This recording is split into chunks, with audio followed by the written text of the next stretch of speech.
So nice. Fortified soy beverage, vanilla. Well, it's not what you think.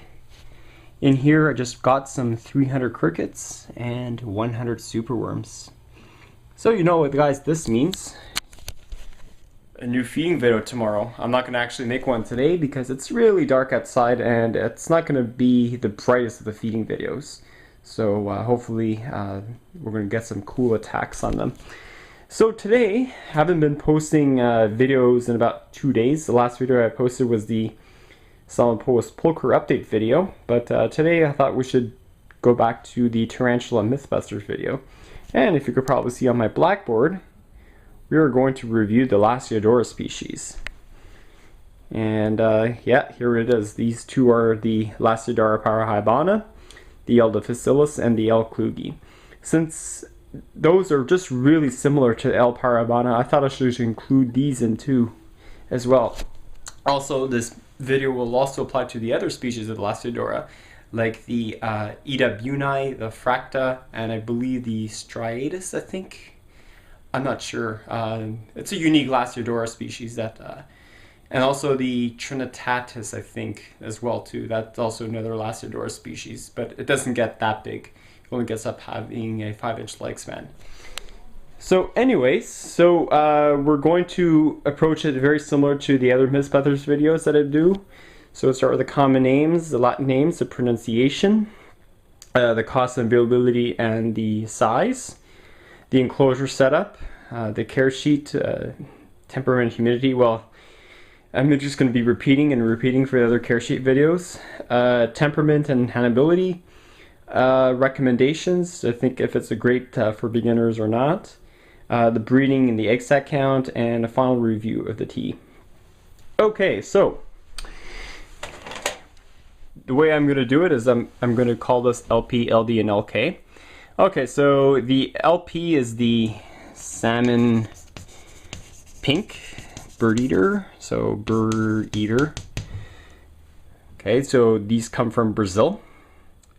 The L.difficilis is technically called the Brazilian fire red bird eater. And this one here, the LK, is commonly called the Bahia scarlet bird eater. Scarlet bird eater. Okay, so here are the Latin names for the species. So we're talking about the Lasiodora genus. So the salmon pink is called the Lasiodora Parahybana.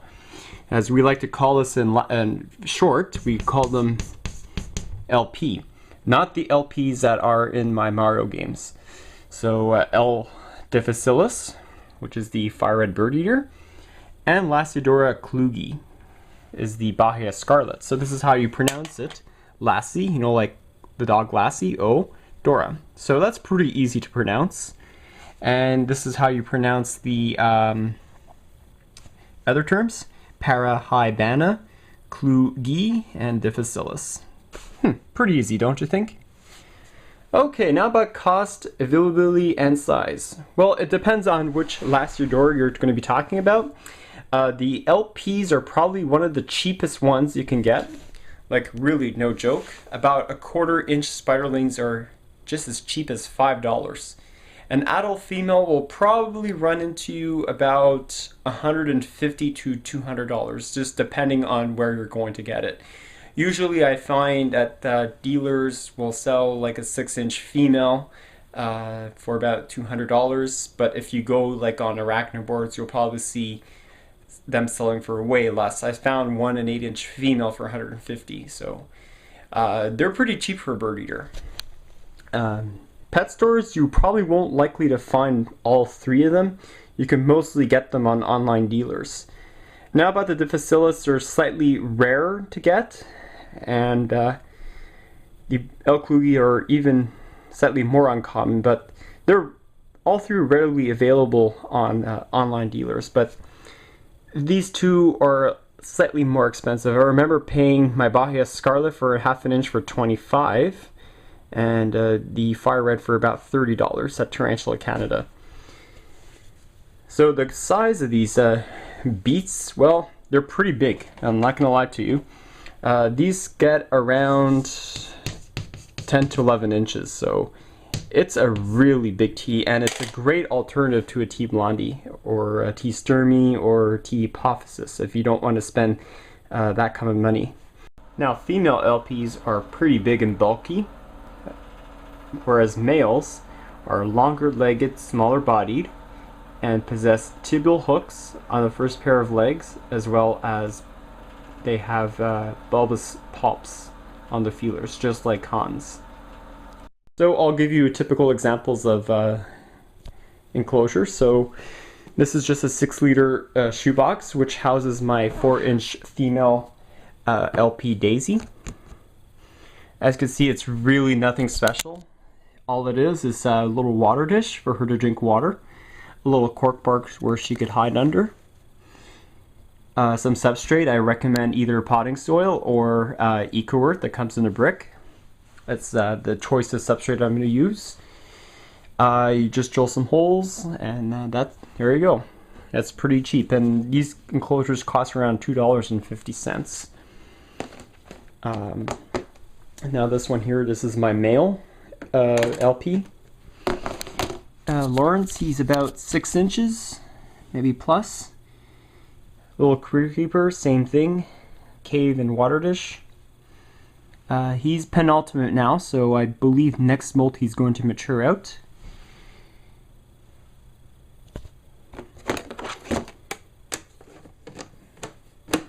Okay, here is your L.difficilis, the fire red bird eater. Show what they look like. This is Dora, 4-inch female. You can see they look generally similar to the L.parahybana, except these are more gray colored, and they have slightly more red hairs on the abdomen. The L.parahybana, the freshly molted ones, they have sort of like a pink going on. This is why they called the salmon pink bird eater. She's pretty mean for a girl. And she's probably going to get out. That's typical of Dora. We'll see her in the feeding video.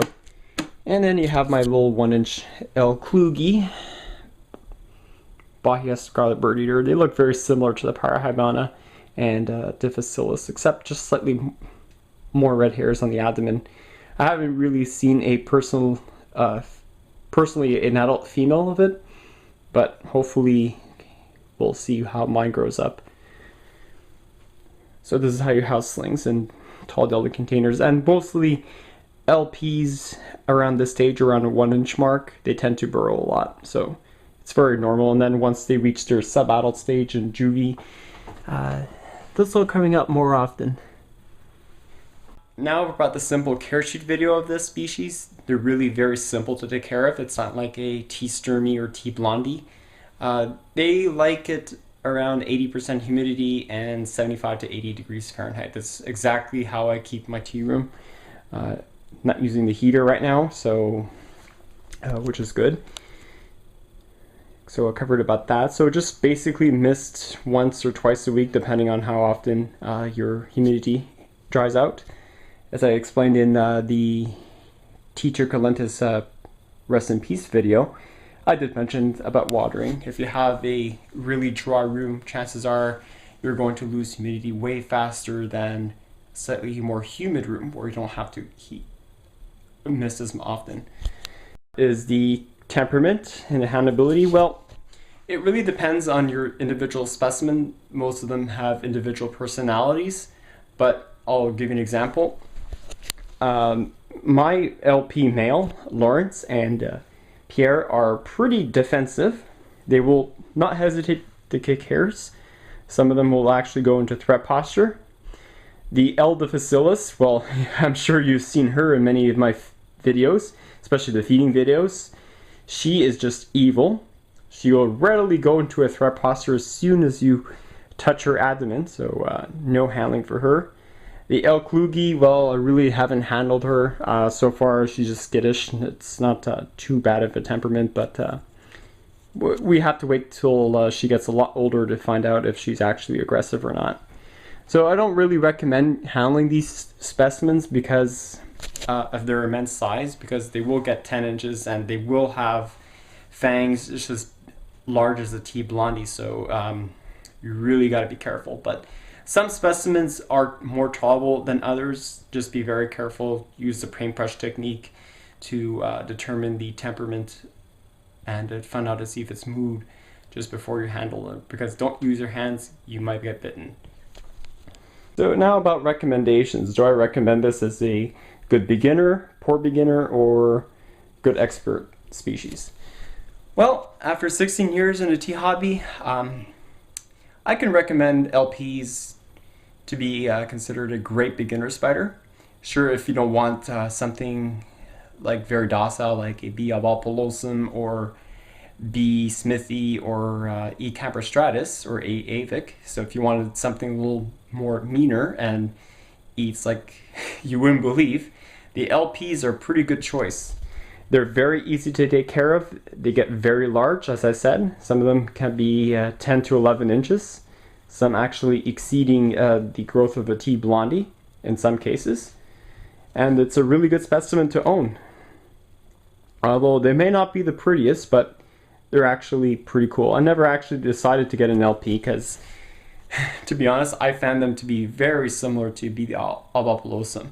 But when I went to Tarantula, Canada, and I saw their adult female, I said, holy cow, I must get one. And I went from 1 to 5 of them. I do have 5 LPs, which you've seen on the tour video.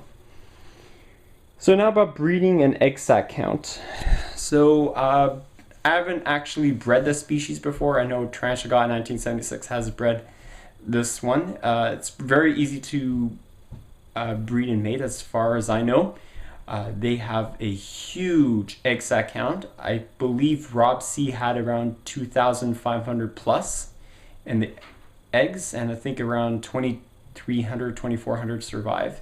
This is why L.parahybanas are very cheap and very affordable, because they make so many babies. And you could probably sell them for about $2 to $3 each, depending on the way you want to sell them. But honestly, a very good investment to breed them.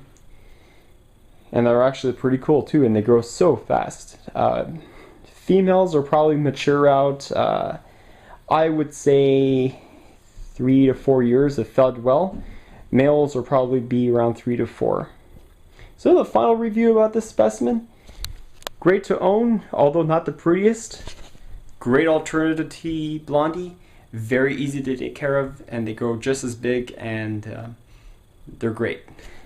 Oh yeah, and about the feeding, you just give them, recommend highly crickets, B. dubia roaches, hornworms or silkworms, or these superworms, as you see right here. I don't recommend mice because, of course, you do risk your tea from being initially attacked by the mouse. It does happen very frequently. Or if you feed them too many mice, like I mean once every week or so, you will have them endangered of calcium hardening on the exoskeleton, and will induce molting complications, and that most likely is going to be fatal for the tea. So don't feed them mice, just feed them B. dubia roaches, crickets, and hornworms, superworms, or any type of worm that you can find, but not outside.